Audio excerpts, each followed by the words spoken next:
Bem-vindos a mais uma análise.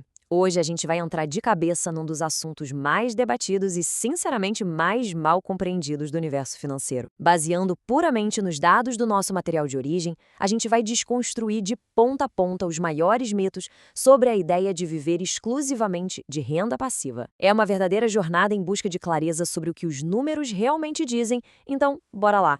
Certo, vamos mergulhar nisso. Existe uma crença quase automática e muito tentadora de que basta comprar ativos de empresas pagadoras para ver uma nova riqueza brotar do nada, mês após mês. Cria-se aquela ilusão fantástica de que essas distribuições financeiras são um verdadeiro dinheiro grátis, uma espécie de bônus mágico. Mas será que a máquina corporativa funciona assim mesmo ou o mercado precifica tudo isso de um jeito completamente diferente? Parte 1. A famosa ilusão do bolso esquerdo para o bolso direito. Para entender o mecanismo real e deixar os achismos de lado, vamos olhar para a matemática básica. Imagina uma situação super prática para visualizar essa movimentação de capital. Pensa num investimento em uma ação que está sendo negociada exatos R$ 100 no mercado. Esse é o cenário ali, instantes antes da empresa realizar oficialmente o pagamento dos lucros. O patrimônio total naquele segundo é de R$ 100, sem tirar nem pôr. Aí vem o evento tão aguardado. A companhia anuncia a distribuição, tira R$ 5 daquele lucro que estava guardadinho no caixa dela e manda direto para a conta bancária dos acionistas. O dinheiro pinga na conta, o que, convenhamos, traz uma sensação instantânea de ganho extra. É compreensível ficar animado. Mas olha só o pulo do gato. No momento exato em que o mercado abre para o pregão no dia seguinte, na famosa data ex-dividendos, o preço daquele ativo se ajusta automaticamente para baixo, caindo para R$ 95. Ou seja, o patrimônio total da pessoa continua rigorosamente o mesmo. Uma cota de R$ 95 na corretora, mais R$ 5 na conta corrente. O dinheiro não se multiplicou por mágica, ele só mudou de bolso. E não é a gente que está inventando essa matemática, tá? O nosso material cita a clássica teoria da irrelevância dos dividendos, dos renomados Franco Modigliani e Merton Miller. Só para dar o peso merecido, essa teoria rendeu um prêmio Nobel de Economia.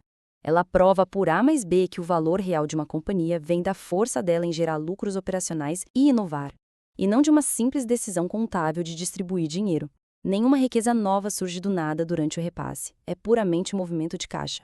Avançando para a parte 2. Erro 1. A destruição de valor.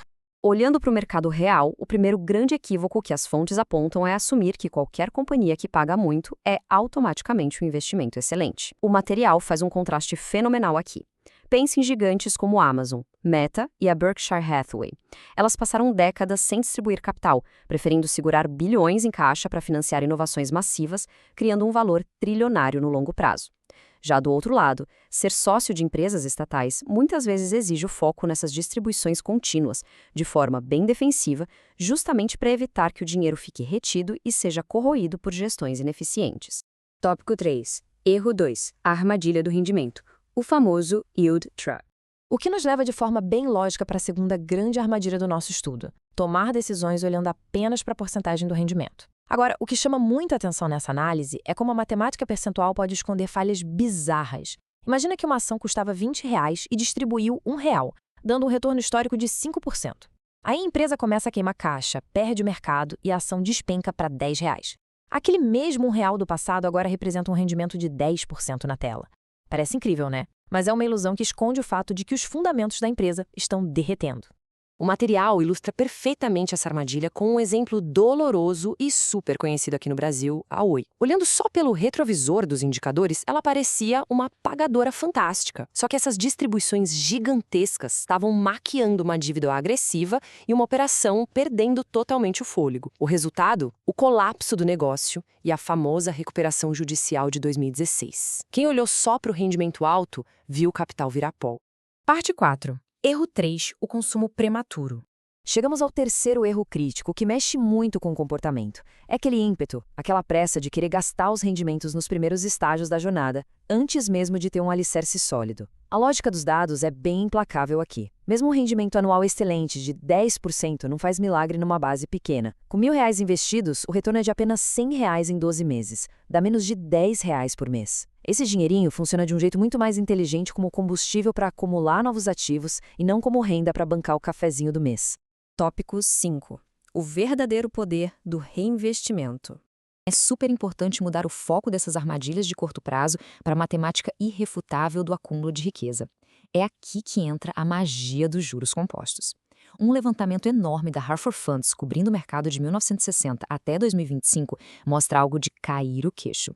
85% do retorno financeiro total veio de um único hábito, a disciplina de pegar os lucros recebidos e comprar mais ações. E olha que esse período inclui inflação descontrolada nos anos 80, a bolha da internet, a crise imobiliária de 2008 e as pandemias recentes. Apenas 15% do retorno veio do aumento do preço da ação em si. É impressionante. E para dar um rosto para tudo isso, a análise resgata a história de origem do bilionário brasileiro Luiz Barsi. A lenda que o pessoal conta por aí é que ele simplesmente ia lá, pegava as ações que pagavam mais e construiu um império sem esforço. Mas a realidade omite um detalhe de ouro. O Barsi tem um histórico profundo como auditor e técnico contábil. Ele não jogava dinheiro às cegas em qualquer manchete. O sucesso veio de dissecar balanços de forma rigorosa e entender a estrutura de capital de negócios que estavam baratos e com boa margem de segurança. Então, o ponto crucial é que a metodologia das grandes fortunas não tem atalho brilhante nem truquezinho. A receita extraída do material é direta e matematicamente inegável. Adquirir participações em negócios fortes, ter estômago para segurar os ativos nas crises, usar absolutamente todos os proventos para comprar mais cotas nos primeiros anos e ter paciência implacável para deixar os juros compostos trabalharem por décadas. É a pura consistência vencendo a intensidade. Parte 6. A vantagem psicológica oculta. Até agora, a gente focou quase 100% na lógica puramente financeira, nas planilhas e nos balanços.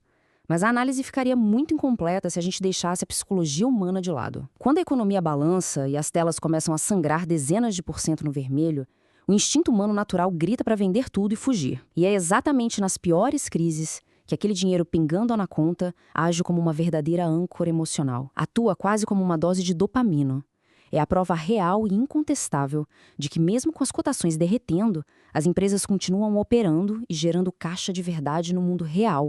Bom, juntando todas as peças, a ilusão matemática de mudar o dinheiro de bolso, o perigo de cair nas armadilhas de alto rendimento das empresas ruins e a necessidade matemática absoluta de reinvestir esse capital pelas primeiras décadas, a gente chega ao grande fechamento do nosso material.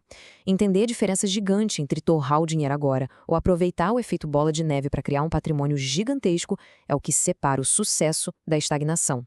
O brilho do dinheiro fácil no curto prazo nunca pode cegar a visão de futuro. Fica aqui essa provocação final do nosso estudo para a gente pensar bastante. Será que a pressa pelo ganho imediato está, na verdade, sabotando o verdadeiro potencial de criar riqueza lá na frente?